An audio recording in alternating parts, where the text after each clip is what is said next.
kemarin 2 hari kemarin sedang berduka, tapi mudah-mudahan hari ini udah mulai semangat lagi. Semangat? Harus semangat ya, harus semangat. Jangan kita tinggal doakan aja teman kita nanti dipandu oleh Rangga ya. Kita doa dulu ya, sambil mendoakan, jangan lupa mendoakan almarhum. Oke, Rangga silakan. Baiklah, untuk memulai pelajaran kita pada hari ini ada baiknya kita berdoa. Berdoa dimulai. Doa selesai. Oke. Ibu tes dulu nih, gimana nih hari ini? Masih konsentrasi nggak pagi-pagi? Udah menuju siang ya, udah jam terakhir kita ini. Masih konsentrasi? Masih. Coba tes dulu konsentrasinya. Konsentrasi. Konsentrasi dimulai. Konsentrasi. Konsentrasi dimulai. Konsentrasi. Konsentrasi dimulai. Oke, good job. Ya, semuanya konsentrasi. Tapi sebelumnya Ibu absen dulu, sepertinya ada beberapa siswa ini yang nggak masuk. Coba ya. Ahmad Sayudi. Hadir, Bu. Desri. Wawan. Wawan nggak masuk ya. Oke, tanpa keterangan Alfa. Oke, bisa kita mulai? Oke, tadi udah sih, sudah semangat semua. Ibu sudah tes konsentrasinya, udah sama semua, udah konsentrasi semua ya.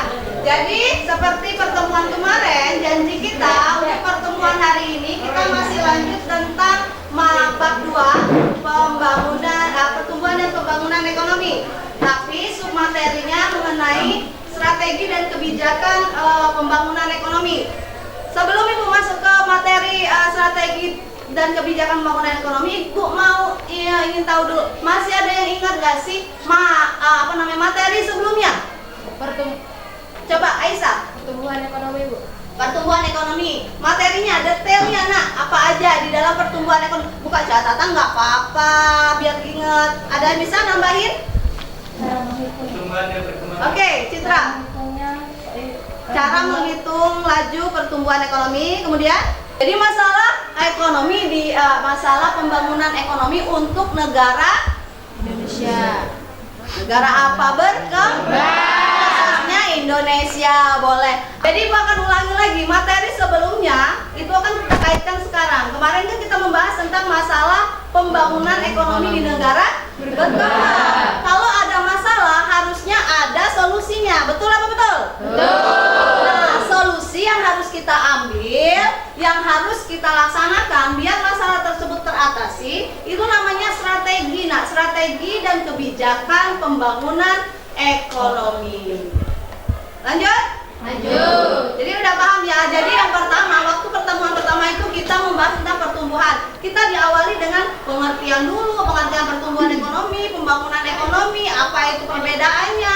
Kemudian masuk ke masalahnya di dalam pembangunan dan pertumbuhan ekonomi itu apa saja, khususnya di negara berkembang Indonesia, ya. Setelah ada masalah harus ada solusi. Solusinya bentuknya strategi tadi, strategi dan kebijakan yang diambil oleh pemerintah.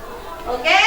Nyambung nggak kira-kira? Nyambung ya. Nanti pada saat kalau sudah nyambung, itulah kaitannya pada proyek kita.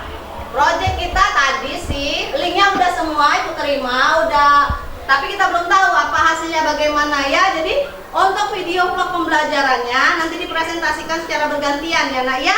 Secara bergantian semuanya mendapat, karena itu video sudah ada sini. Alhamdulillah semuanya bisa nampil, mudah-mudahan nanti ya. Jadi untuk kaitannya biar apa? Pasti ada manfaat kan di dalam pembelajaran. Kira-kira ada kan manfaatnya? Apa cuma nampang vlog aja? Ibu rasa enggak ya. Manfaat yang pertama, ada yang mau kasih tahu Bu, kira-kira apa manfaatnya untuk kamu membuat vlog itu? Kira-kira? Tuh Dira apa? Bisa lebih tahu tentang Pembangunan ekonomi? Oke. Manfaat untuk pribadi kamu nge-vlog? Biar menambah wawasan, menambah kepercayaan diri, Yes. Apa lagi? dan menambah ilmu. Ya, Ibu suka yang kepercayaan dirinya ya. Jadi anak-anak yang awalnya pendiam harus berbicara ya. Jadi berbicaranya apa? Tentang materi keren loh. Bukan berbicara ngomongin orang, gibahin orang, tapi berbicara tentang materi. Itu good, tuh bagus ya. Setuju nggak kalau misalnya semua ini bisa nge-vlog? Bisa semua? Nah, nanti patokan kita untuk bab ini adalah kompetensi dasarnya.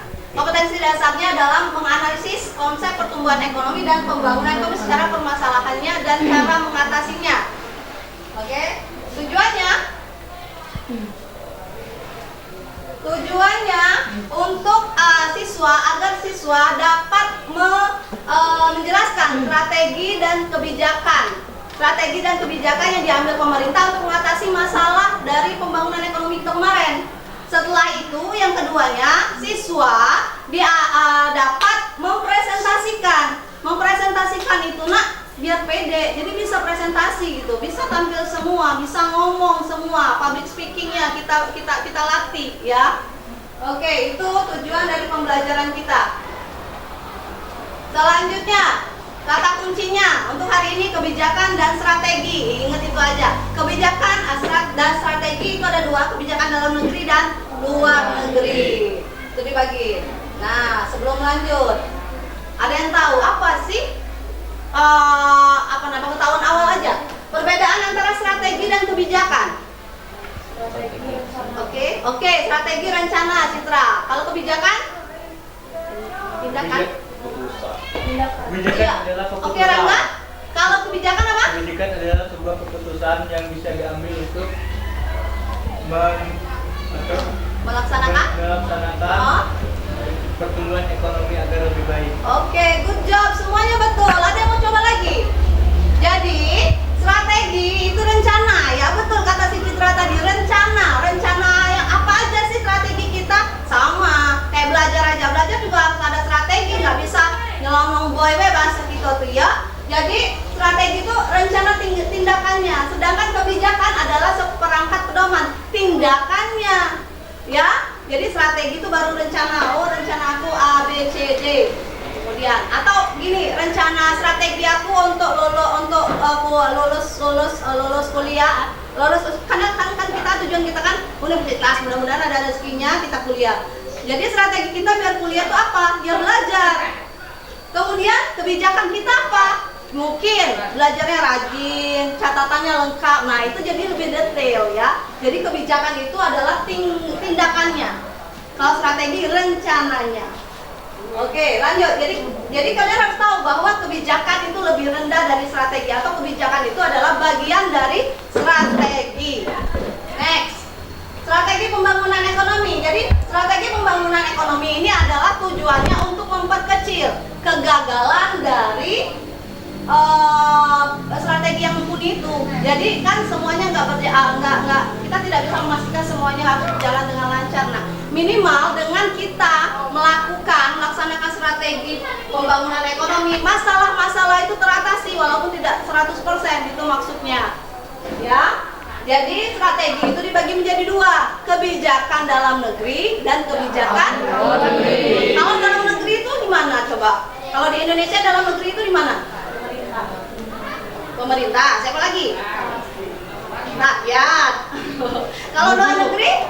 Penduduk. Kalau luar negeri? Negara? Iya, negara ke negara luar hubungannya. Jadi kebijakan kita ke negara luar. Oke, next. Pertama, kebijakan dalam negeri itu yang diambil oleh pemerintah. Kita tidak bisa lepas dari yang namanya pemerintah ya. Kalau negara asing itu ada negara yang contohnya Jepang itu pemerintahnya tidak berperan aktif ya. Kenapa? Karena rakyatnya udah bisa kayak gitu, udah bisa menopang ekonominya sendiri. Jadi pemerintah tuh tinggal mengawasi. Kalau kita nggak bisa dikit-dikit pemerintah. Kemarin kebijakan yang terakhir yang pemerintah ambil ada kebijakan apa? Kenaikan BBM. Yes, kenaikan BBM. Kira-kira dampak dari kenaikan BBM itu ke kita nggak? Ke kita, ke masyarakat kan? Jadi yang naik itu bukan hanya BBM. Apalagi yang naik? Sembako. Apalagi? Beras lah, sembako. Apalagi? Iya, kebutuhan pokok. Itu kalian naik angkot ke sini, kira-kira ongkosnya naik nggak? Iya, itu juga. Itu adalah dampak dari kebijakan. Nah, itu kata ibu tadi ya, kebijakan itu tindakan yang diambil dari strategi pemerintah. Ya, pasti ada dampaknya itu. Jadi pemerintah untuk Indonesia itu sangat berperan apapun itu, baik pembangunan ekonominya, baik di bidang lainnya, ya. Oke, next. Yang kedua, kebijakan di pendidikan. Nah, ini ya. Tadi Ibu sudah baca sedikit tentang referensi isi dari pro kalian. Itu ada yang di bidang pendidikan, kelompok 1 dan kelompok 4. Good ya. Jadi dia sama-sama mengambil bidang pendidikan, tapi objeknya berbeda, betul? Good. Ya, jadi pendidikan dan kesehatan. Kalau mau lihat negara itu berkembang dengan baik atau pembangunan ekonominya bagus, hal yang pertama dilihat adalah pendidikannya. Lihat fasilitas pendidikannya, lihat sekolahnya, lihat jumlah sekolahnya, lihat fasilitas sekolahnya. Kemudian kesehatannya juga. Ya, tingkat kematian bayi khususnya. Kalau misal tingkat kematian bayi itu naik, artinya kesehatan di negara tersebut itu rendah. Ya. Next. Fasilitas pelayanan umum. Fasilitas pelayanan umum. Contohnya apa coba? Rumah sakit, tadi kesehatan ya, puskesmas yang melayani umum. Apa lagi? Kelompok 3, yang kelompok 3 ambil apa? Pasar, kelangan Bu. Iya, bahasa kita kalangan ya, bahasa kalian kelangan. Pasar. Fasilitas yang lainnya, fasilitas hiburan. Boleh, tapi kita nggak ada yang fasilitas hiburan. Wisata ada ya? Yes, kelompok 2. Kelompok 2 tentang pariwisata ya, fasilitas umum. Good. Sama apa lagi? Oh ya, udah cukup kayak fasilitas. Kalau kelompok 5 itu tentang ekonomi. Nah, ini yang kelompok 5. Jadi kelompok 5 itu perbaikan di bidang pertanian. Kelompok 5 kemarin ngambil apa? Durian. Ya, dia bisnis durian, para jual beli duriannya, ke pertaniannya. Ya, jadi di sini kebijakannya. Kebijakan di bidang pertanian, perekonomian di bidang pertanian gitu. Ya. Next. Nanti dibahas pas presentasi aja. Kebijakan fiskal dan moneter. Kata kunci fiskal dan moneter, fiskal itu nak berhubungan dengan pajak. Itu sudah Ibu merahkan. Perpajakan. Kira-kira pajak apa saja yang kalian bayarkan? Satu-satu siapa? Oke, Aisyah, pajak? Pajak kendaraan bermotor. Pajak apa lagi? Pina udah 7 tangan, boleh. Pajak apa lagi? Pajak? Oh ya, kendaraan bermobil sama tadi sepakai. Citra? Pajak bumi dan bangunan. Ada lagi pajak apa lagi? Bo, aku balik sekolah dipajaki uang di tengah jalan. Pajak bukan? Pajak ke gitu ya, bukan pajak. Oke. Pajak penghasilan. Good. Pajak penghasilan itu nak khususnya untuk ASN pegawai itu ada pajak penghasilannya. Tapi untuk swasta biasanya juga ada yang pegawai tetapnya ya. Bagus jawabannya. Udah pada tahu pajak. Padahal pajak kita belum ya nanti ya. Materi pembelajaran pada semester 2. Anak ibu udah pintar semua nih. Oke, kebijakan moneter sekarang. Kalau moneter itu berhubungan dengan kredit. Ya, kredit artinya itu dengan arus uangnya. Kalau pemberian kredit itu siapa biasanya? Kalau Indonesia apa namanya itu? Badan yang memberikan kredit usaha. No? Bank. Yes. Ibu susah menjelaskannya ya. Ya, jadi Bu kredit yang sehari-hari yang aku yang nyobek-nyobek itu termasuk nggak sih kredit? Itu kredit nak, tapi itu kebanyakan tidak diawasi oleh OJK. OJK itu lembaga pengawasan badan-badan keuangan ya. Jadi yang seperti itu anggaplah ilegal. Karena apa? Perhitungannya tidak menguntungkan yang debiturnya, yang minjam. Bisa jadi bunganya bisa jadi 50% gitu kan, itu nggak boleh ya. Tapi kalau misalnya melewati kredit, melewati bank itu sudah sudah diawasi OJK, jadi itu ilegal. Nah, kebijakan moneter itu berhubungan dengan kreditnya untuk menanggulangi inflasi dan mempertahankan keseimbangan neraca pembayaran internasional kita. Tuh, biasanya dilakukan oleh Bank Indonesia. Itulah ada suku bunga, kalau nabung suku bunga gitu kan. Kalau investasi ada deposito dan lain-lain, ada suku bunganya gitu. Next. Wira swasta. Jadi wira swasta ini seperti yang pada pertemuan pertama itu Ibu bahas UMKM, usaha. Itu kan juga kebijakan untuk membangun perekonomian. Ya, jadi kemarin waktu video pertama itu kalau tidak salah 52% pembangunan ekonomi itu ditunjang dari sektor UMKM. Ya, jadi kalau nggak ada lagi di daerah kita UMKM sudah kolab kita. Ya, karena 50% lebih dari 50% loh, nak. Ya, jadi sekecil apapun usaha yang ada di sekitar kita, kita harus bantu gitu. Itulah dulu ada slogan cintai produk dalam negeri. Iya. Jadi untuk menghidupkan ekonomi negara kita, cintai dulu produk dalam negeri kita. Iya iyalah Bu, nggak sanggup beli produk luar negeri. Jangan salah, kalau beli Shopee itu banyak produk luar negeri kan? Bisa nggak kita pilih produk dalam negeri aja? Bisa, kan ada di filternya. Nah itu kan simple, nggak perlu barang yang mahal. Misal tas apa, tas Hermes, tas apa gitu ya, tas mahal-mahal itu Ibu nggak ngerti juga itu. Ya jadi tas yang seperti itu ya lebih baik kita beli tas buatan dalam negeri, bagus-bagus kok. Ya, jadi itu salah satu kebijakan yang bisa kita bantu pemerintah untuk membangun perekonomian kita sendiri. Kira-kira Ibu ngebut dah penjelasan? Masih aman dah ini? Nah, lanjut ya. Oke, lanjut. Selanjutnya kebijakan luar negeri. Kebijakan luar negeri tadi berhubungan dengan negara luar. Jadi kebijakan pemerintah yang diambil untuk dengan kaitannya dengan negara luar. Yang pertama itu ada kebijakan proteksi, subsidi, kebijakan nilai tukar. Ibu akan menjelaskan yang proteksi aja ya. Nih, proteksi itu nak dari kata bahasa Inggris protect. Protect itu melindungi. Jadi pemerintah melindungi hasil barang dari dalam negeri. Biar apa? Biar bisa bersaing dengan luar negeri. Ya, jadi gimana dia proteknya? Produk luar negeri itu dibatasi jumlah masuknya ke Indonesia, difilter dulu, disaring dulu mana yang boleh masuk, mana yang nggak boleh masuk. Kalau semuanya masuk barang-barang luar negeri, terus yang beli barang dalam negeri siapa?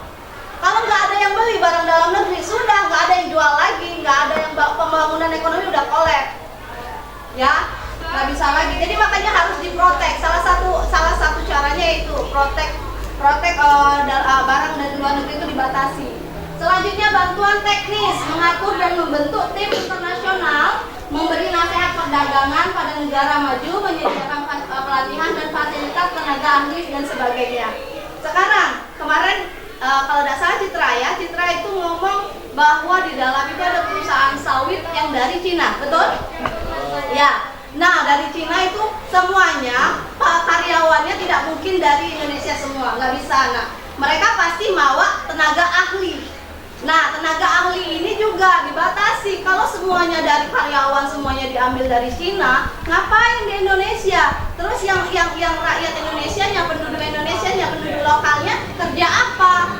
Numpang lah. Ibarat ngomong sudah numpang di negara orang, sudah numpang di daerah orang, kok nggak memanfaatkan istilahnya masyarakat sekitar? Nggak boleh itu. Jadi makanya dibentuk atau dibuat badan tim internasional untuk melindungi hal-hal seperti itu ya. Itu ada yang namanya WNA, warga negara asing. Kalau dulu pernah gitu, serbuan warga negara asing itu bebas masuk ke Indonesia. Jadi pemerintah harus apa istilahnya melaksanakan kebijakan yang tepat untuk membatasinya. Karena Ibu yakin kok semua penduduk Indonesia khususnya yang bersekolah seperti ini punya kemampuan, nggak kalah saing sama negara lain ya, asal ada niat, asal ada semangat ya itu, jadi nggak akan kalah saing. Selanjutnya investasi asing. Jadi investasi tadi hubungannya tadi dengan Citra, ada juga jawaban Citra kemarin bahwa investasi asing itu juga harus ada aturannya, nggak boleh semua negara asing itu boleh kalau menetapkan investasinya ke Indonesia, nggak boleh juga gitu. Jadi harus ditetapkan kebijakan yang sesuai. Jangan sampai investasi di negara dipenuhi oleh investor asing. Jadi yang punya duit di negara kita ngapain kalau tidak menginvestasikan uangnya juga gitu kan? Biar uang itu kata Ibu kemarin, kalau di sana uang itu dari kita kembali, yang kita olah kembali ke kita lagi. Jangan duit kita tapi mengalirin ke orang lain. Kalau kita yang punya duit, kita yang olah, hasilnya pun akan di kita, yang makmur pun akan kita, itu loh. Next. pemerintah berupa pinjaman negara. Ada hubungannya kemarin pinjaman kita, kata si Rangga kemarin udah berapa Rangga? 9.000 ya, iya sama Citra udah yang update terakhir 9.000-an T nak bukan M. Triliun itu dolar tuh satuannya. Oke, lanjut kebijakan dalam perdagangan mengenai pola pengembangan sektor industri, ekspor, impor, ya itu harus diatur, harus sesuai ya dengan istilahnya dibatasi. Impor nggak boleh lebih besar daripada ekspor. Benar apa betul? Benar kata si Intan. Impor nggak boleh nak lebih besar daripada ekspor. Harus ekspor lebih besar. Kalau ekspornya lebih besar, income kita juga lebih besar. Kalau impor, pengeluaran kita juga harus lebih besar. Karena nak bayar, yang diimpor tuh harus bayar. Jangan-jangan pada lupa semua nih pengertian ekspor dan impor. Masih ingat kan? Kalau impor apa? Membeli barang dari luar. Yes. Kegiatan membeli barang dari luar negeri khususnya ya ke dalam negeri. Kalau ekspor, ya menjual barang atau mengirim barang dari dalam negeri ke luar negeri. Good job. Tepuk tangan dulu buat diri kita. Kalian deh diri kita ya. Good. Udah deh sampai sini. Ada pertanyaan? Rangga? Apa saja masalah pemulihan ekonomi di negara berkembang? Dan salah. Apakah pertumbuhan ekonomi di negara maju lebih tinggi daripada negara berkembang? Oke, good pertanyaannya. Apakah di negara maju itu pertumbuhan ekonominya lebih tinggi ya? Lebih tinggi daripada negara berkembang? Udah ada kata-kata maju nah. Maju.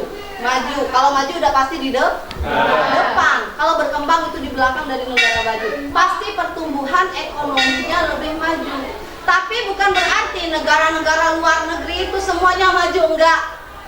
Seperti contoh ibu kemarin, negara berkembang di Asia aja itu hanya kecuali ya, semuanya negara berkembang kecuali Singapura. Satu, Singapura, sama Taiwan, Sarangeo. Kalau Sarangeo tahu semua Korea tuh, ya.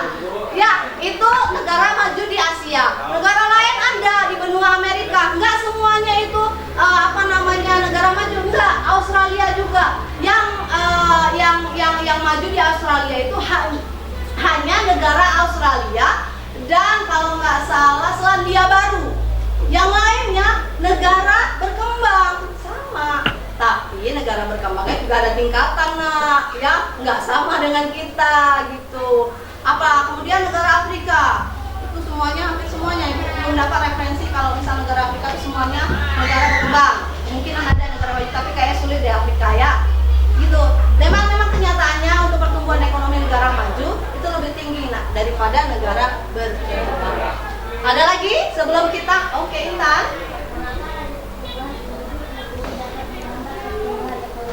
Ya, yes, good ya. Mengapa sih laju pertumbuhan penduduk itu tinggi, jadi bisa menghambat laju pertumbuhan ekonominya? Ada yang mau coba dulu sebelum ibu jawab?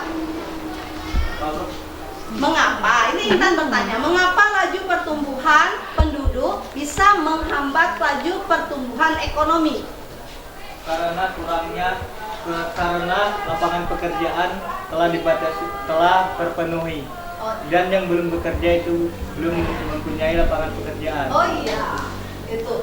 Jadi si Rangga, ibu paham ya? Si Rangga ini dia mengamati dari sektor penganggurannya ya. Ini analoginya saja nak. Kalau banyak penduduknya banyak, tapi lapangan pekerjaannya sedikit. Kira-kira banyak yang bekerja atau yang nganggur? Yang nganggur. Yang ada hasil itu yang bekerja apa yang nganggur? Kalau yang bekerjanya sedikit, artinya penghasilan, pendapat, income sedikit apa banyak? Sedikit. Sedangkan jumlah orangnya banyak, jumlah penduduknya banyak. Jadi ketimpangan nak. Jadi makanya ketimpangan sosial terjadi. Muncullah yang lainnya. Muncullah kemiskinan, muncullah kesehatan rendah, muncullah masalah lain apa lagi? Tingkat kriminalitas tinggi. Ya banyak nganggur, ngapain? Nyari mutarota. hasilnya nggak ada, pekerjaan nggak ada, ngapain? Maling, begal, ya.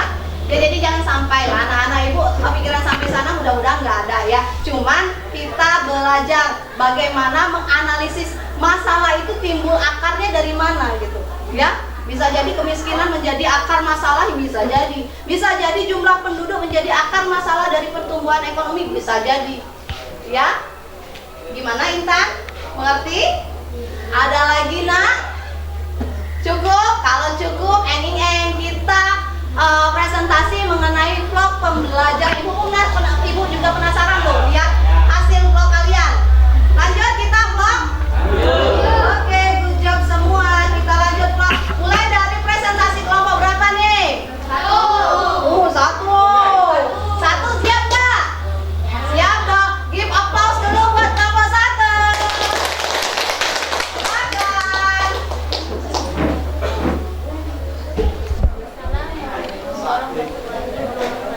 Waalaikumsalam warahmatullahi wabarakatuh.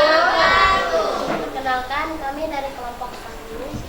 Di sini kami membahas tentang pertumbuhan perkembangan di Pondok Pesantren Mutiara Al-Quran. Adapun anggota kami, 1 Robert Kurniawan, Musijah Pitaloka, 4 Purnamasari, Ipa Salsabila, dan Citra Suci Andriani. Adapun pembagian tugas dalam kelompok kami, presenter atau wawancara, Citra dan Ipa, narasumber atau yang diwawancara, Bapak MTS Kiai Haji Amin Jawad SPTI, kameramen Musijah dan Robert Kurniawan, editing video Intan Purnamasari. Siap? Oke, kita tonton dulu vlognya.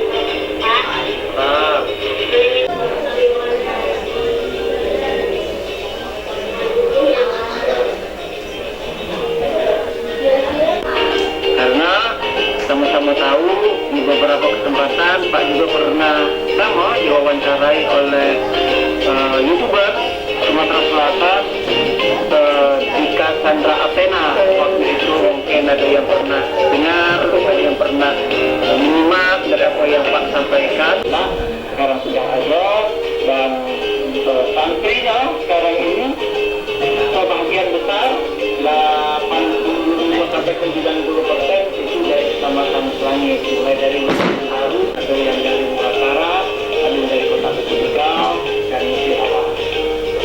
Yang lain Dari mana ya Pak? Mano berupaya memberikan sumbangan pemikirannya untuk mengembangkan produk. Di dalam rumah itu tadi, di kamar-kamar tadi, kakak tertua itu bukan sekolahan. Nanti itu kan sesuai sama aja. Bisa menjadi salah satu lembaga pendidikan yang memang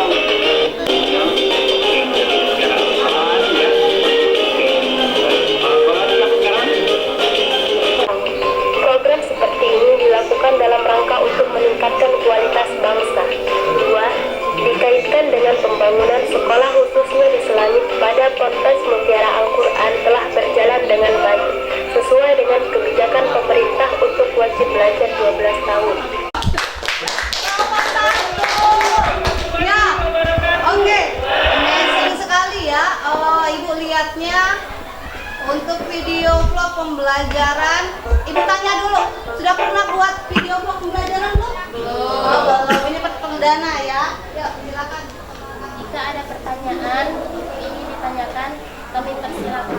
Oke, itu sudah dipersilahkan dari kelompok 1. Baik pertanyaan, nak boleh pertanyaan, boleh saran, boleh masukan. Jadi silahkan, temanya apa aja, tapi tentang yang dibahas, yang dipresentasikan. Coba.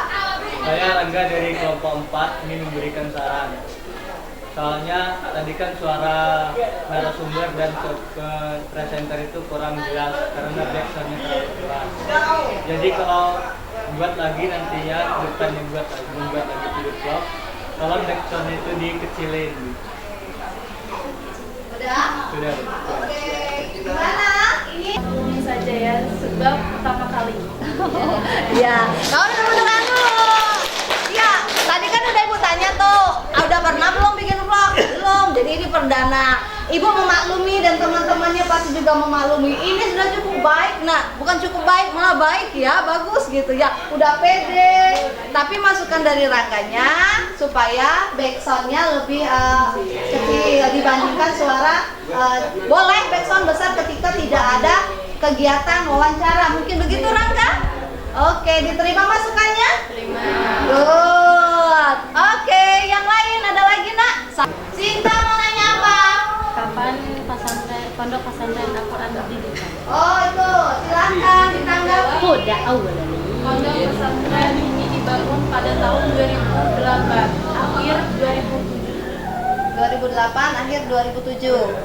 Oke, selesai dibangunnya atau itu selesai apa baru dibangun? Baru dibangun. Oh baru dibangun. Selesainya disebutkan nggak oleh Bapak Happy? Oh enggak, tapi baru dibangunnya sekitar tahun 2008. Gimana Sinta? Udah cukup jelas?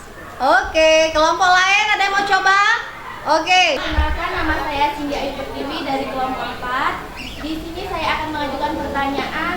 Kira-kira ada berapa santri yang ada di Ponpes Mutiara Al-Quran? Siswa-siswi dari pesantren Mutiara Al-Quran yaitu 100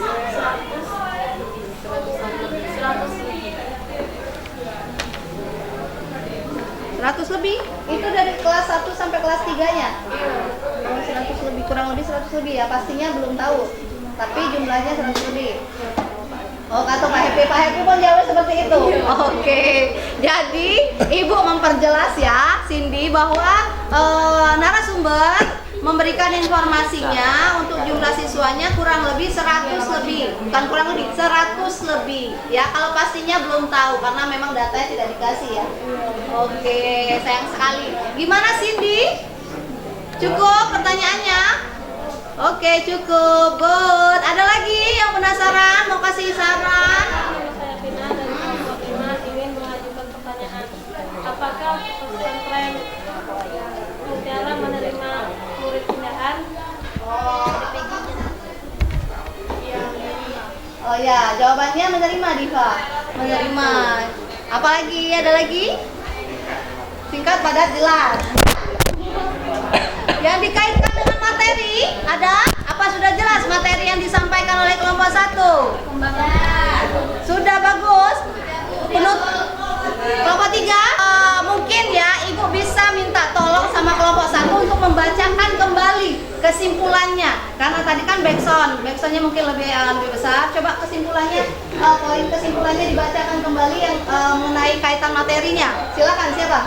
Dikaitkan dengan pembangunan sekolah, khususnya di Selangit pada Ponpes Mutiara Al-Quran, telah berjalan dengan baik, sesuai dengan kebijakan pemerintah untuk wajib belajar 12 tahun, SMP dan SMA. Fasilitas di Ponpes juga sudah dikategori baik dan cukup lengkap, mulai dari sarana, tempat tinggal, fasilitas belajar, dan kegiatan sehari-hari santri.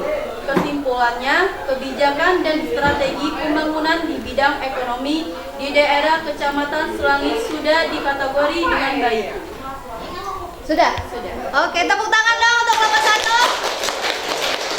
Oke, jadi itulah penampilan presentasi kelompok 1 mengenai video vlog pembelajarannya. Apabila ada pertanyaan lanjutan atau misalnya apapun itu di luar dari sini boleh nanya. Tapi untuk sementara Ibu menilai kelompok 1 sudah sangat baik. Kemudian kesimpulannya pun sudah sangat baik, sudah menyentuh ke materi kita, kebijakan. Jadi kesimpulannya di daerah Selangit, khususnya daerah Selangit untuk di bidang pendidikannya udah cukup bagus karena selain ada SMA ada juga Ponpes, betul?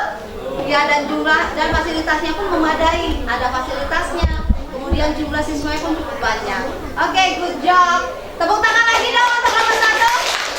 Oke, jadi untuk kelompok 1 silakan gantian dengan kelompok lain untuk mempresentasikan video vlognya. Silakan. Berdiri dulu nak. Duduk dulu. Itulah. Berdiri juga boleh. Nah. Ya, itulah presentasi.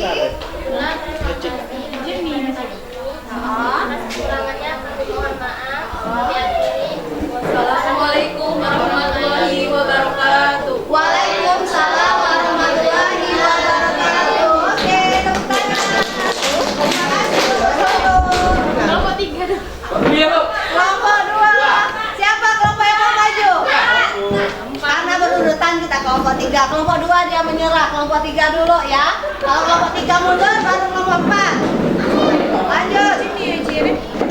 Assalamualaikum warahmatullahi wabarakatuh. Waalaikumsalam warahmatullahi wabarakatuh. Perkenalkan, kami dari kelompok 3 yang beranggota 5 orang. Oke, siapa? Yang pertama Abel Nabila, kedua Reza Puspitasari, ketiga Ririn Permatasari, 4 Ujang Sari, dan 5 Merza Natalia. Untuk pembagian tugas dalam kelompok, presentasi atau wawancara, yaitu dengan saya sendiri, Reza Puspitasari dan Ririn Permatasari. Narasumber, yaitu penjual dan pembeli. Penjual yang bernama Cici Pratiwi dan pembeli Mariani. Konsep pertanyaan. Lewatin aja konsep pertanyaan karena udah ada di vlog ya. Oke, lanjut ke Kameramen Meza Natalia dan Ujang. Editor yaitu Abel. Oke. Kesimpulannya sedikit.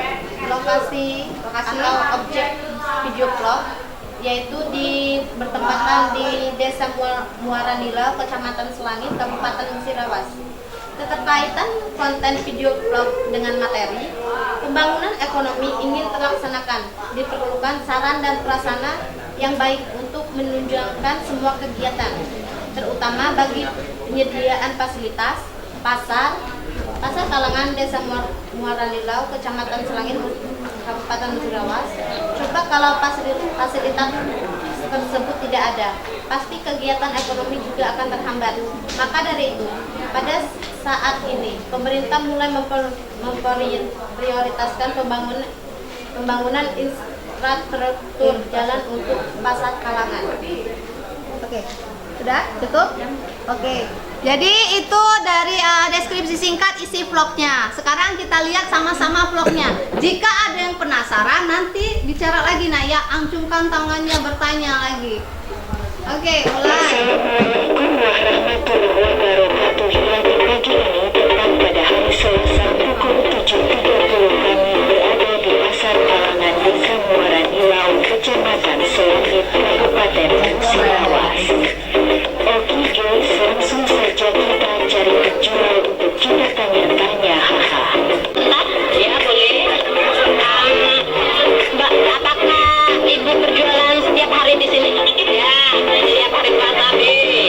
Menurut ibu, bagaimana kondisi pasar kalangan ini? Anak kotor tapi ramai. Jualannya laris.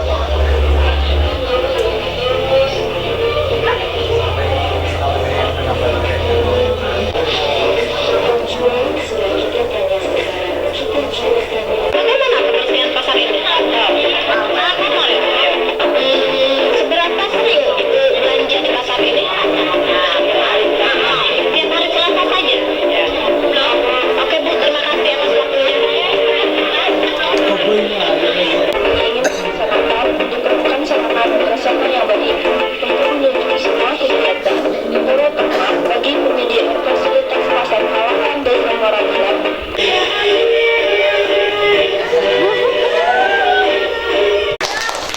Jadi sesuai dengan judul vlognya ya, vlog mini sekali ya. Tapi ibu tertarik. Oh, ibu sih tertarik, sangat tertarik sebenarnya. Mau bertanya tuh udah gatel. Tapi ibu persilakan dulu, coba persilakan temannya buat bertanya, kasih saran dan lain-lain. Bagi yang ingin bertanya, silakan. Oke, Citra udah angkat tangan. Kenalan dulu, Cit. Perkenalkan, nama saya Citra Sucianggraini dari kelompok 1. Saya ingin bertanya tentang siapakah yang memberi rencana terbangunnya pasar kalangan? Rencana pemerintah atau masyarakat? Atau kepala desa tempat? Desa setempat, desa apa sih? Desa Muara Nilau, Citra katanya. Gimana? Jadi itu di Desa Muara Nilau. Kemudian jualannya di tengah jalan gitu, tepi jalan karena nggak ada sarana fasilitas umumnya ya. Oke, itu yang jadi masalah yang dinaikkan, yang diambil oleh kelompok 2 tentang fasilitas umumnya, khususnya di daerah. Kalau tadi kan pendidikan udah bagus, sekarang fasilitas umumnya. Dan pertanyaan Citra pun udah bagus juga. Siapa itu yang bertanggung jawab ya? Bertanggung jawab. Ya bertanggung jawab yang pertama pemerintah, yang kedua khususnya kepala desa. Kepala desa, kepala desa. Dari kelompok 4 saya ingin bertanya, apakah kegiatan pasar Kelangan ini hanya ada di Desa Muara Nilau atau ada desa lain yang Banyak seperti Rulang, Pitang itu juga ada kalangannya. Desa lainnya juga. Mungkin lebih Ibu spesifikkan pertanyaannya ya. Mengapa alasannya? Oh, jadi desa lain itu kan ada kalangan juga. Jadi mengapa alasan kelompok 2 mengambil objeknya desa Kalangan Muara Nilau, bukan dari desa kalangan lain? Coba dijawab, silakan. Siapa? Karena desa sendiri. Oh, desa ada sendiri. Oh, jadi mau mengangkat permasalahan ekonomi di desa sendiri alasannya. Good.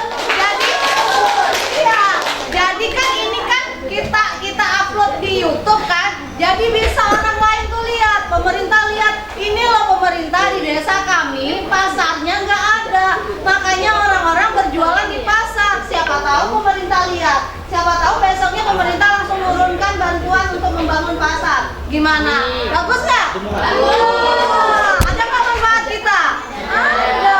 Nah, jadi apalagi tadi udah jadi reporter.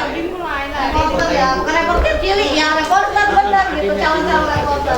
Oke, good job. Gimana? Rangga jawabannya, puas nggak? Puas. Oke, ada yang lain silakan. Perkenalkan, nama saya Aisyah Sentika, saya dari kelompok 2 ingin bertanya. Sejak kapan Pasar Kalangan Muara Nilau dimulai? Oh ya, sejak pertama kali dibuka mungkin pertama. ya. Sejak kapan? Udah lama, Bu. Soalnya pas masih kecil, Be. Sudah ada. Dan tempatnya di sana. Tempatnya tidak berubah. Oh, artinya mungkin masukan dari Ibu ya. Artinya responden kalian itu harusnya ditambah satu lagi, orang yang tahu sejarah itu. Untuk siapa? Kepala Kades mungkin. Ya, jadi sepertinya ya. Dan saran dari Ibu, biar lengkap aja informasinya, tapi cukup baik ya, sangat baik sekali ini. Gimana? Jawabannya walaupun belum menyentuh pastinya kapan, tetapi kelompok 3 menjelaskan bahwa seketika masih kecil pun pasarnya udah ada gitu. Ada lain pertanyaannya? Habis? Kenapa pasar itu dilakukan setiap hari yang tertentu? Kenapa tidak hari Setiap hari gitu. Oke. Pasar Kalangan juga diadakan di desa-desa tertentu lainnya. Oke, jadi gantian gitu. Hari ini di Muara Nilau, Selasa di Muara Nilau, Rabu Kamis di Tabarna, terus Minggu di Minggu Kadana. Di Melintang juga. Oke. Artinya kalian udah cari informasi juga ya, bergantian ya. Oke. Gimana? Pertanyaannya Dira? Oke, lanjut. Ada lagi masukannya? Pertanyaan semua ada masukan nggak? Kalau nggak ada masukan berarti video 3 menit, video vlog mininya udah hebat, ini udah bagus nih.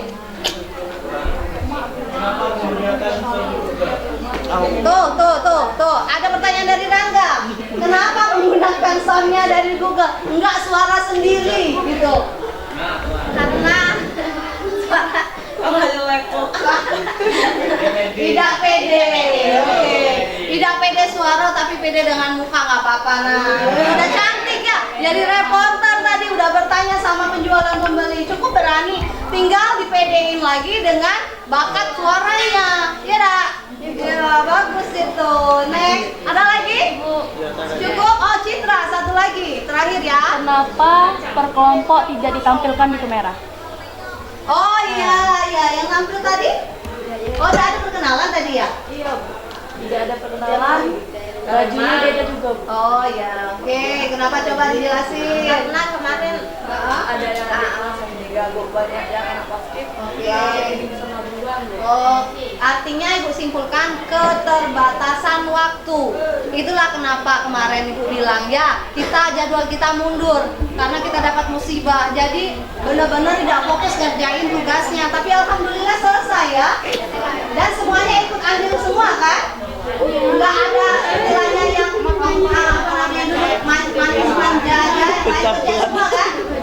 Oke, good. Yang penting dalam kelompoknya kerja semua, ikut partisipasi, nggak apa-apa. Nah, gimana sih Tra? Oke, jawabannya?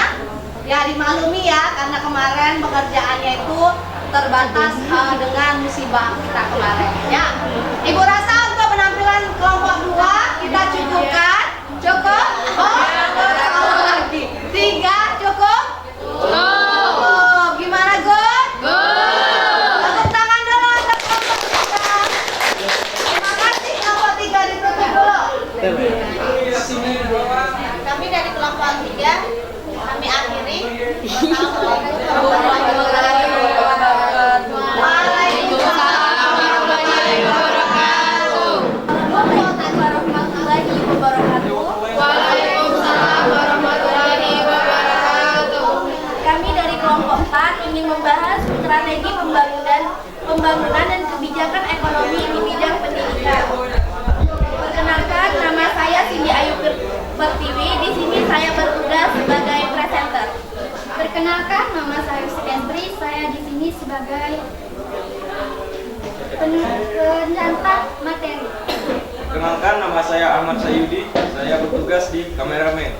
Perkenalkan, nama saya Dira Ladista. Saya sebagai editor. Perkenalkan, nama saya Raga. Tugas saya adalah membuat konsep atau penyusun kata-kata dan pertanyaan. Di sini kami mengambil objeknya yaitu SMA Negeri Selangit. Di sini kami mengambil narasumbernya ada 2 yaitu Bapak Kepala Sekolah, Bapak Ruswanto dan Ibu Yusmaida sebagai guru atau pengajar terlama di SMA ini. Di sini kami akan menyampaikan kesimpulan yang dikaitkan dalam video yang telah kami rangkum. Di sini saya akan melanjutkan yang kesimpulan tadi. Pendidikan merupakan kebutuhan yang sangat penting bagi kehidupan masyarakat. Dengan demikian, manusia dapat mencapai kemajuan di berbagai bidang, yang pada akhirnya dapat menempatkan seorang ke derajat yang lebih baik. Pada pembelajaran ekonomi kali ini, kami membahas strategi pembangunan ekonomi di bidang pendidikan, khususnya satu-satunya SMA yang ada di Kecamatan Selangit ini. Kondisinya cukup baik, cuma ada beberapa fasilitas yang kurang, seperti alat-alat praktek, fisika, dan kimia. Oleh karena itu, pentingnya pemerintah untuk lebih memperhatikan keadaan sekolah ini karena tertuang dalam Undang-Undang Dasar. Ada kalimat yang mengatakan mencerdaskan kehidupan bangsa. Supaya para pemuda bisa membangun daerah ini menjadi lebih baik lagi di masa depan. Baiklah, itu saja kesimpulan yang teman-teman saya sampaikan. Menyaksikan? Marilah kita sama-sama menyaksikan video yang telah kami buat.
ya. Silakan dibuka untuk sesi pertanyaan untuk kelompok 4. Baiklah, di sini kami melakukan sesi tanya jawab untuk teman-teman yang ingin bertanya. Dipersilakan. Saya dari kelompok 3 ingin bernama Ririn Permatasari ingin mempertanyakan berapakah jumlah siswa-siswi di SMA Negeri Selangit? 100 lebih ya, untuk siswa jumlahnya 400 lebih. Mungkin bisa Ibu tambahkan karena Ibu tahu ya. Jumlah siswa pastinya untuk tahun kemarin berakhir pada bulan 6 itu 485 nak. Ya, total semuanya. Kalau sekarang kita sudah cukup berkurang banyak, kurang lebih 405 mahasiswa. Oke, jelas?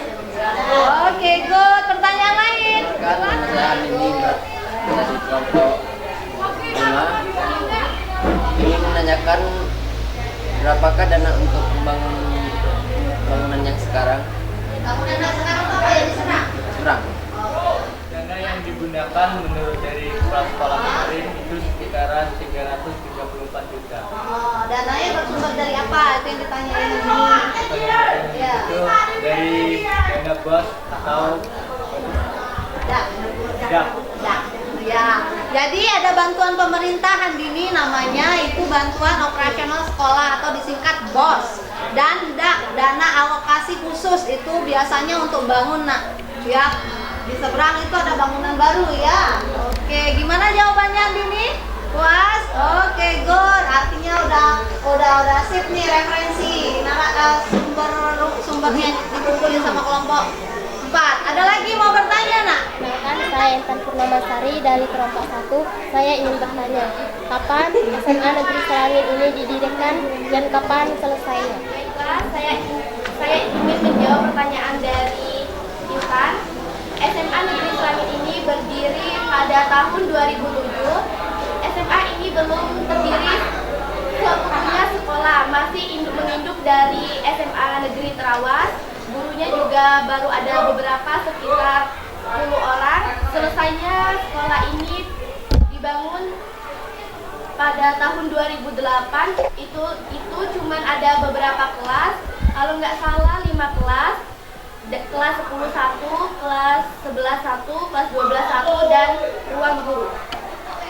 Perkenalkan, nama saya Abel Nabila dari kelompok 3. Saya ingin memberikan saran. Kenapa bajunya berbeda-beda? Oke, dari Abel Nabila saya akan menjawabnya. Karena kemarin ada kendala, kepala sekolahnya tidak datang, maka kemarin dilanjutkan kemarin. Oh, jadi maksudnya waktu untuk mewawancaranya itu dibagi 2 hari. Ya, hari pertama Ibu Yus, hari kedua kepala sekolah. Oke. Hari pertama itu kepala sekolah tidak datang. Oke, jadi kepala sekolah nggak datang Abel, makanya bajunya beda. Kalau nggak ganti bau kali ya. Ibu bantu jawab. Gimana Abel? Tapi sarannya bagus ya. Kalau misalnya seragam bisa lebih bau lagi, lebih bagus lagi. Tapi kalau tidak seragam tidak apa-apa. Begitu Abel? Iya, terima kasih. Ada yang lain nak? Silakan Diva, yang tadi udah angkat tangan. Perkenalkan, nama saya Diva Salsabila, saya dari kelompok 1. Saran dari saya untuk videonya agar lebih jelas pembahasannya, backsoundnya dikecilkan. Ya, mungkin lain kali akan kami kecilkan karena ini ada video perdana kami membuat vlog. Good. Gimana? Udah diterima tuh? Terima kasih sarannya ya. Karena ya. Terima kasih juga untuk saran. Iya, oke. Cukup. Kelompok 2 sama kelompok 5 udah deg-degan ini ya, harus maju semua ya. Oh, masih satu lagi. Terakhir ya, silakan. Perkenalkan, nama saya Citra Sucianggreni dari kelompok 1. Saya mau bertanya, bagaimana perkembangan pendidikan di SMA Negeri Selangit? Apakah semakin maju? Good, pertanyaannya bagus ya. Dikaitkan dengan tadi loh, jawaban kepala sekolah. Silakan. Perkembangan yang dari tahun ke tahun sudah mengalami kemajuan. Yang dari awalnya cuma ada bangunan untuk kelas 1, kelas 2, kelas 3, sekarang sudah ada bangunan PS1, PS2, dan lain sebagainya. Dan sudah ada WC, sudah ada musola, dan sudah ada laboratorium.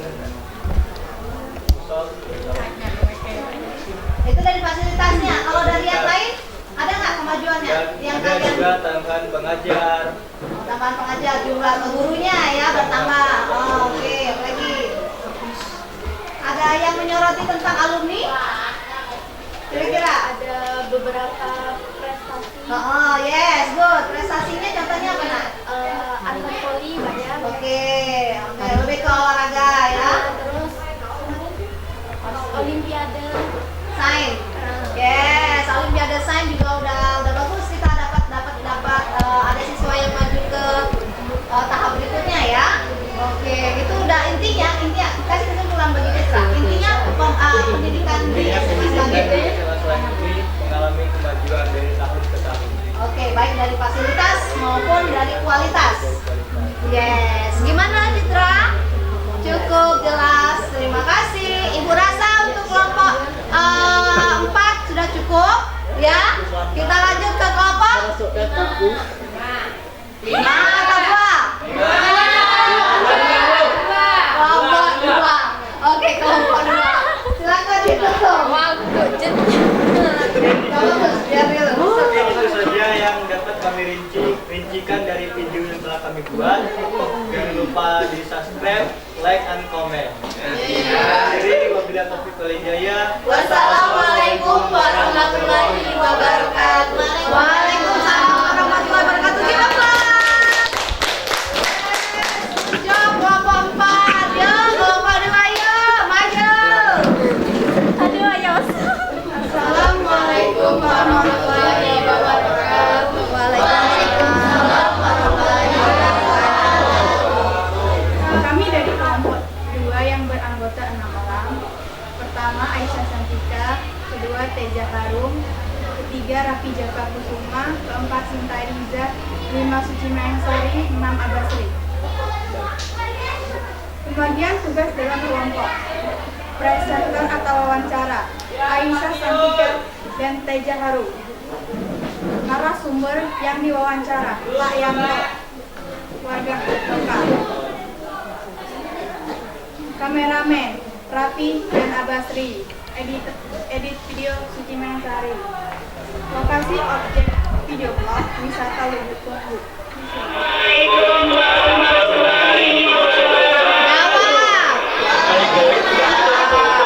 Sekarang sudah berada di lokasi wisata Lubuk Tunggu. Inilah tema dan subjek yang akan kami ambil sekitar.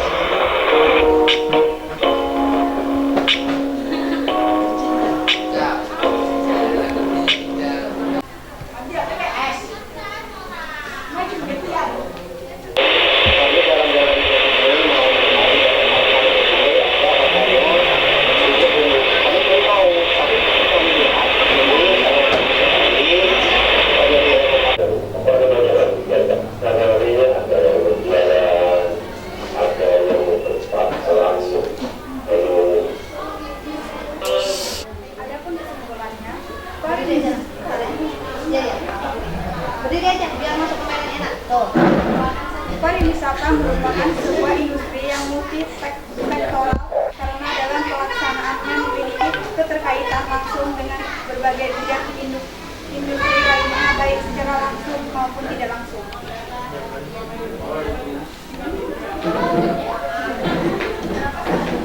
Kebijakan pariwisata merupakan sebuah produk dari proses yang mempromosikan dan terkait dengan berbagai aspek.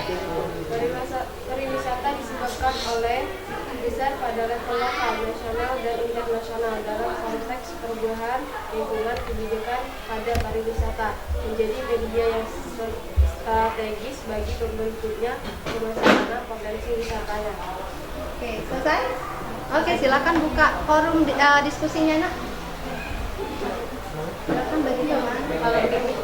Kalau begitu teman-teman, kami persilakan untuk bertanya Ya, memberikan saran. Banyak banget. 3 aja pertanyaannya ya. Baiklah, saya ingin bertanya, saya dari kelompok 4 bernama Rangga. Apakah kedepannya pemerintah akan meresmikan Lubuk Tunggu ini menjadi wisata resmi? Sudah ada? Ada rencana pembangunan wisata Lubuk Tunggu. Oh, kemungkinan akan ada renovasi ya. Oke, ada rencana ya? Ya, ada rencana. Oke, kemungkinan ada rencana tuh Arangga. Gimana? rencananya itu Kapan gitu? Oh ya, ada pastinya waktunya. Tidak pasti. Oh, dari narasumbernya tidak disebutkan kapannya, tetapi kalau misal rencananya udah ada, gitu Rangga. Iya, oke. Rangga, ada lagi. Kelompok Izin lain. bertanya, apakah di wisata tersebut ada fasilitasnya? Fasilitas umum maksudnya? Iya, Bu. Oke, silakan ditanggapi. Ada nggak fasilitas umumnya? Ada, Bu. Ada. Jawab aja apa nak? Contohnya apa? Dagang. Oh ya, fasilitas umumnya dagang, orang jualan. Apa lagi?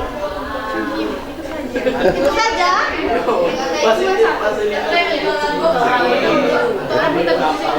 Oh, kayak gitu, pondok gitu. Oke. Sebenarnya fasilitasnya masih sangat sederhana ya, sangat sederhana. Kalau fasilitas umum yang layak itu belum. Itulah yang diangkat oleh mereka ini. Kebijakan pemerintah dalam wisata itu masih kurang, ya, kurang peduli gitu ya. Ya betul kelompok 2? Betul. Gimana Citra? Jelas, terima kasih. Lanjut. Kelompok 3 ingin bertanya. Dari Permatasari. Sejak tahun berapa lubuk tumbuh ditemukan? Kapan? Lama, Bu. Sudah sejak lama. Kami belum lahir. Udah ada gitu. Ini, Ibu menengahi. Mungkin pertanyaannya Ririn itu sejak kapan dikenal orang gitu, secara luas. Tadi kan ada narasumber yang dari Rejang Lebong ya? Iya. Nah, ada nggak ditanyain sama narasumber tersebut tahu dari mana atau sejak kapan tahu Lubuk Tumbuh? Baru tahu. Baru tahu. Makanya dia penasaran. Oh gitu. Jadi Ibu bantu memfasilitasi jawab ya. Jadi tadi Ibu dengar ada pertanyaan bahwa tahu dari mana sih Lubuk Tumbuh ini? Baru tahu jawabannya. Jadi baru tahu, makanya kalau orang luar ya, jadi karena penasaran datang. Sedangkan kalau untuk orang lokal itu sudah pada tahu semua sebenarnya ya. Tinggal saja peran pemerintah untuk membangun pariwisata di Lubuk Tumbuh itu gitu. Di sinilah, karena di YouTube ini kita upload, siapa tahu pemerintah lihat, siapa tahu pemerintah bisa menurunkan bantuan kebijakannya, jadi bisa lebih bagus lagi Lubuk Tumbuh. Otomatis perekonomiannya tumbuh di daerah kalian, ya dak? Oke, silakan. Gimana Diri? Jelas? Oke, satu lagi lah. Waalaikumsalam. Saya berada di start dari kelompok 4. Dia tanya kenapa wisata itu disebut dengan wisata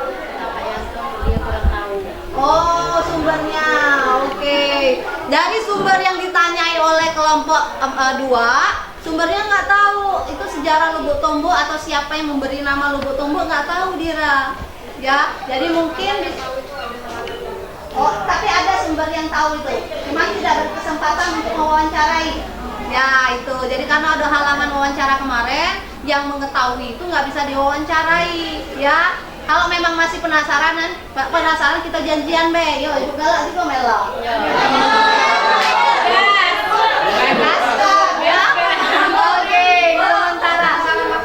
Oke, yang kita rencanakan ya. Dira, gimana pertanyaannya? Ya, fasilitas umumnya harus dilengkapi dulu nak. Kalau dilihat dari gambar tadi sangat-sangat sederhana menurut ibu ya. Jadi diperlukan kebijakan pemerintah. Tapi pengunjungannya banyak. Itu harusnya pemerintah ya lebih sensitif dengan hal-hal yang seperti ini. Oke, jadi istilahnya bibit untuk memajukan perekonomian itu udah ada, tinggal pemerintah turun tangan dan memfasilitasi ya, karena ini daerahnya bagus. Ibu rasa cukup ya untuk kelompok 2 presentasinya. Kita berikan tepuk tangan dulu ya. Kelompok 2 silakan ditutup. Persiapan kelompok 5.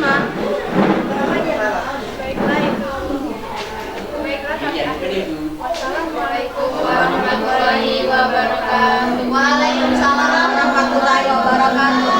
Yuk, udah kelompok 5 kita kuis.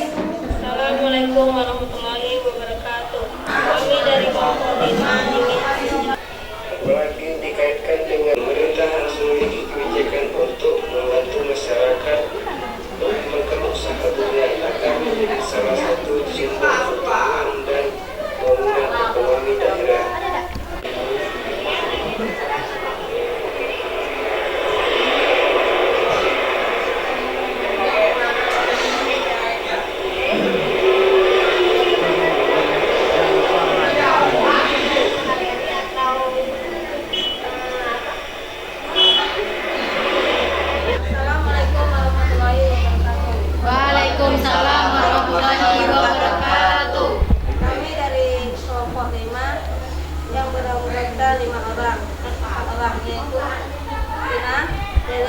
Yusrika, Lupi Handini.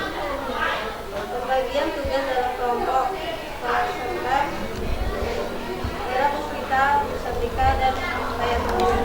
Narasumber si penjual Saksalia. Konsep pertanyaan dari Gina dan Dana Puspita Yusrika. Kameramen Lutfi dan Nuni. Video Lutfi Saham, lokasi objek blog Kabupaten Musirawas, Kelurahan Selangi. Oke, cukup. Silakan buka.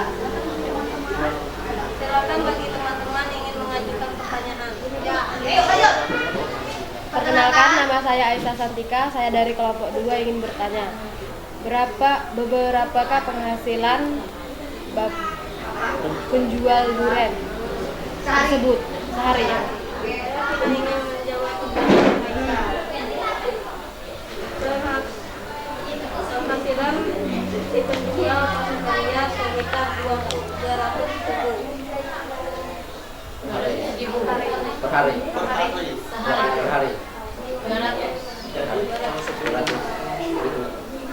Ya. Ada lagi, silakan. Kenalkan, nama saya Citra Suciandra ini dari kelompok 1. Apakah memerlukan izin untuk menjual di pinggiran jalan? Ada nggak izin kalau mau jual di pinggir jalan seperti itu? Silakan. Tidak ada izinnya ya. Kalau mau jualan aja gitu ya kata bapaknya. Oke, itu jawabannya. Ada lagi? Apakah petani selain berjualan di pinggir jalan, apakah mereka juga menjual ke penampung? Yes. Mereka juga selain menjual di pinggir jalan, mereka juga menampung ke mobil. Oh, iya menampung. Jadi ini yang Pak Zakaria ini yang punya duren, kebun duren, atau dia sebagai penjual aja? Ya, membeli. Hah? Dua-duanya?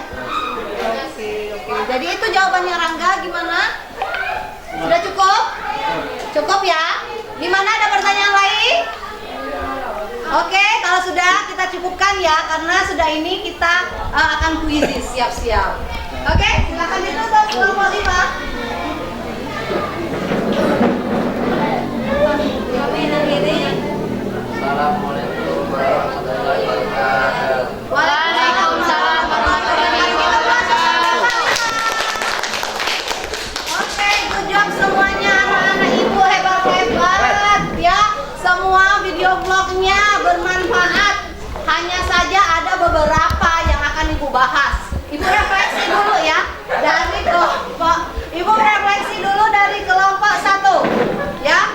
Jadi kalau dari kelompok 1 masukannya paling backsound aja. Backsound lebih keras daripada suara narasumber. Tapi untuk secara keseluruhan itu bagus, sudah sangat bagus, dan kontennya, isinya pun dikaitkan dengan materi kita itu sudah cukup banyak dan terkait. Kemudian durasinya saja mungkin sudah lebih dari pembatasan itu, karena durasi yang ibu batasi 15 menit sekian ya, nggak apa-apa, masih dimaafkan. Kalau kelompok 2, kelompok 3 konsepnya sudah bagus. Nah, ibu pun suka sekali, hanya saja durasinya kurang panjang. Itu yang pertama, refleksi dari ibu ya. Kemudian narasumbernya, kata ibu tadi, narasumbernya coba ditambahi 1 lagi, informasinya pasti lebih lengkap lagi, lebih bagus lagi. Cuman secara keseluruhan isi kontennya bagus, menarik. Mana enggak menarik kalau isinya cewek semua ya. Cantik-cantik juga. Jadi menarik untuk isi kontennya, untuk kelompok 3. Kelompok 4, videonya ngambil SMA sendiri. Sudah berani istilahnya mewawancarai kepala sekolah kita, guru. Itu good job. Nah, ibu sangat menghargai itu. Bukan? Ya, semuanya boleh. Jadi untuk kelompok 4 hanya masukannya saja, cuma dikit, lebih dari durasi ibu. Jangankan kalian, ibu saja memotong video tuh kayaknya ini anggapnya penting semua, jadi dimasukkan semua. Cuman ya karena durasi ibu maksimal 15 menit, artinya 15 menit, tapi ibu nggak apa-apa, ibu maklumi, ibu maafkan. Itu aja sih masukannya. Kalau konten isi secara keseluruhan sudah bagus banget ya. Kemudian ada tadi masukan apa, backsound juga sedikit ya, nggak apa-apa. It's okay, namanya saja baru nge-vlog pertama ya. Iya, semuanya nge-vlog pertama. Untuk kelompok 2 itu terhalang narasumbernya, jadi sumbernya cuma 1 ya. Jadi wawancaranya pun terbatas. Kemudian pengambilan gambarnya sepertinya agak gelap. Ya, tapi nggak apa-apa, namanya aja baru belajar. Iya, malam juga. Kemudian kurang kurang mempresentasikan diri kalian. Nah, harusnya lebih pede lagi dong. Harus mengenalkan diri lagi ya. Oke, next ke depan. Kelompok 5. Kalau kelompok 5 konsep udah bagus. Nah, tinggal kepercayaan diri aja. Harus ditingkatkan, harus pede ya. Nanti ke depannya kaget dulu urusan salah, aku pede. Kecuali untuk urusan ini kan kita belajar. Namanya pembelajaran itu dari yang tidak tahu jadi tahu. Jadi dari yang malu-malu jadi berani. Iya, dari yang tidak bisa ngomong jadi bisa ngomong. Yang tidak berani ngomong jadi berani ngomong, yang tidak berani nanyo jadi berani nanyo. Ya itulah namanya proses pembelajaran. Nah, kalau kita tidak ada perubahan, percuma. Ngapain aja datang sekolah, duduk, dan tuh balik. Itu banyak kegiatannya, tidak ada apa-apa. Tapi minimal ada perubahan dalam diri kita ya. Good. Wow, harusnya ini kita ice breaking dulu nih biar segar ya. Gimana, setuju? Setuju. Nah, belum jam pulang kan? Oke, kita ice breaking dulu. Semuanya kelompok 5 harus kompak ya. Jadi kelompok 1 edukasi dah. Kelompok 2 kelompok 3 kelompok 4 kelompok 5 oke. Yang paling semangat ice breaking-nya edukasi ribut ya. Lagunya apa kan? Lagunya potong bebek. Oke, ketika itu memindahkan tangan ibu ke kelompok 2, ubah nyanyiannya. Oke, bisa? Tes. Coba semuanya dulu ya. Oke, potong bebek angsa, Mas Adi Kuali. Oke, good. Mulai dari kelompok 1.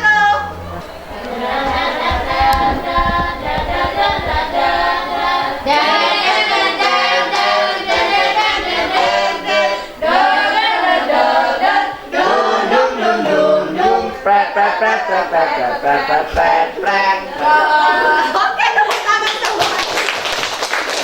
Oke, kelihatan yang paling semangat itu sepertinya mewakili Sinta aja. Satu orang dia teriak-teriak tadi. Tepuk tangan dulu untuk Sinta. Oke, good job. Nah, masih semangat walaupun jam terakhir. Kita akan kuis, siapkan HP-nya. LKPD-nya dikumpulkan di meja paling depan. Meja masing-masing aja. Nanti dia ambil. Silakan nak. Kuisis ya.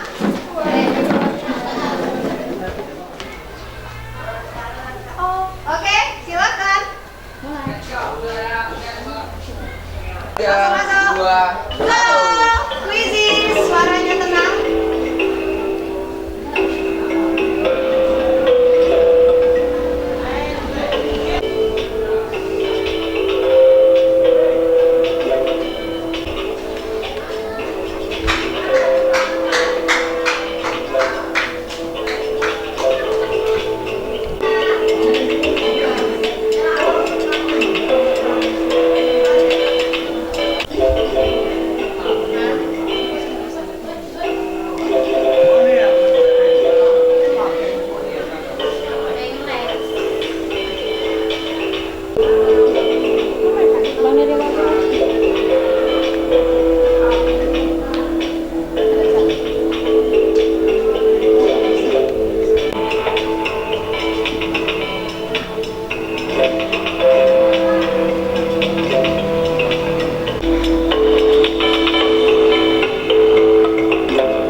Yes, siapakah jadi Intan? Apakah Intan lagi? Overview. Intan, good job. Tepuk tangan dulu sama Intan. Intan ya, 90% dia. Udah bagus sekali. Ibu kasih reward ya Intan ya. Oh, buat Intan, selamat. Jawaban pertama. Ya, oke, nanti ya. Oke. Untuk yang keduanya Sudi, yang ketiganya Diva, 3 orang terbaik. Sayudi ambil di depan, Nak. Oke, good job. Jadi ini materinya tentang pertumbuhan dan pembangunan ekonomi kita, bahasan kedua ya. Review question. Uraian yang di bawah ini yang mana? Yang istilah yang gampang itu yang mana ya? Tadi ada. Nah, ini dia. Masih ada yang salah, yang termasuk negara berkembang di benua Asia. Siapa jawabannya? Kecuali Singapura.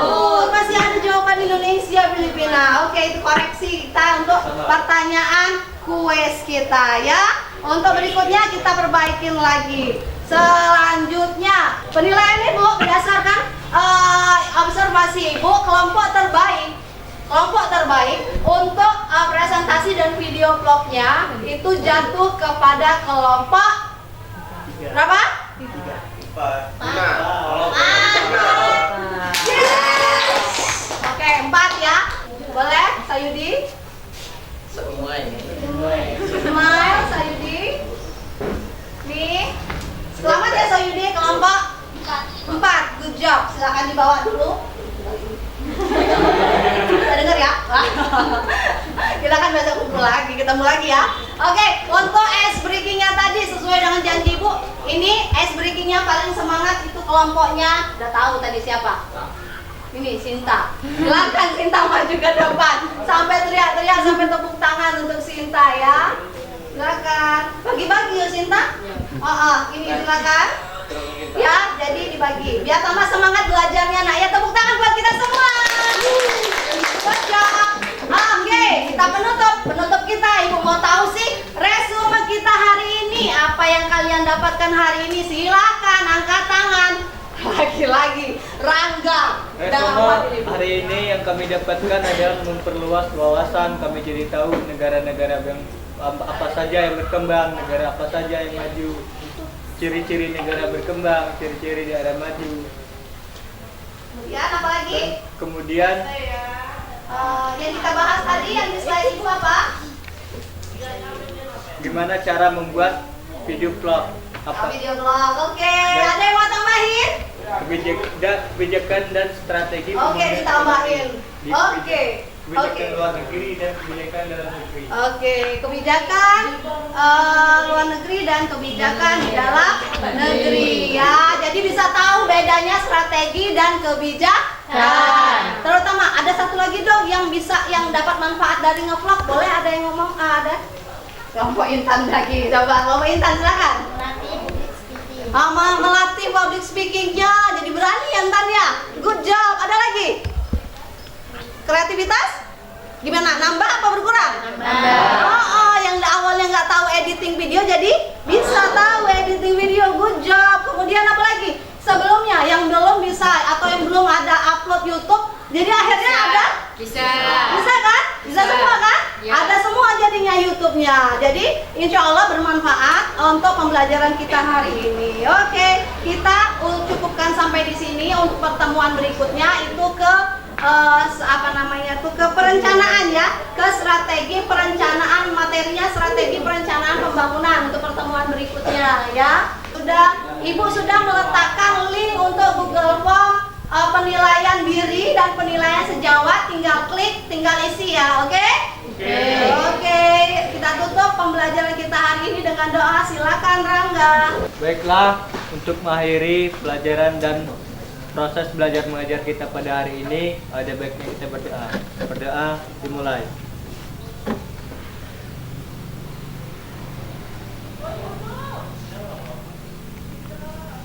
Berdoa selesai. Oke, alhamdulillah pembelajaran kita hari ini selesai. Ibu mohon maaf apabila ada kesalahan dan tutur kata tidak baik dari Ibu. Ibu tutup. Wabillahi taufiq wal hidayah. Wassalamualaikum warahmatullahi wabarakatuh. Waalaikumsalam.